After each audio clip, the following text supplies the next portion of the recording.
টাকা দিলে অনেক ভালো হইতো। শালা রে কি একটা ফাজলামো শালা রে।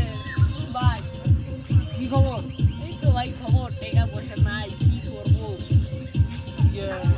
এবারের কুরবানির ঈদের কি অবস্থা? কুরবানি কি করা হইবে না? না ভাই কোরবানি করা হইবে না ভাই, 5,000 টাকা দিলে একটু ভালো হইতো। 5,000 টাকা?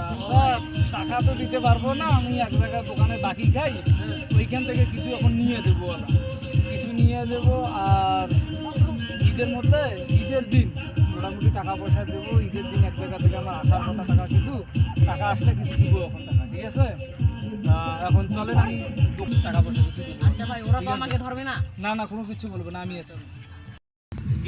যেহেতু বাড়িতে খাবার নাই, সামনে ঈদ, ঈদ উপলক্ষে এই যে কাপড় চোপড় ধোয়ার জন্য একটা দিলাম, জেটের প্যাকেট। আর ঈদের মধ্যে যে লবণ দিলাম তরকারি রান্না করার জন্য। আর ঈদের দিন খাবেন সকালবেলা, এই জন্য আমি দিলাম সামাই, ঠিক আছে? অনেক অনেক ধন্যবাদ। ওই যে কিছু টাকা পয়সা দেবো, ওইটা দিয়ে বাজার সদাই করে খাইতে পারবেন, কোনো সমস্যা নাই। আমি থাকাতে কোনো সমস্যা নেই, ঠিক আছে? এগুলো দিলাম, হ্যাঁ? এগুলো তো খাইবে না।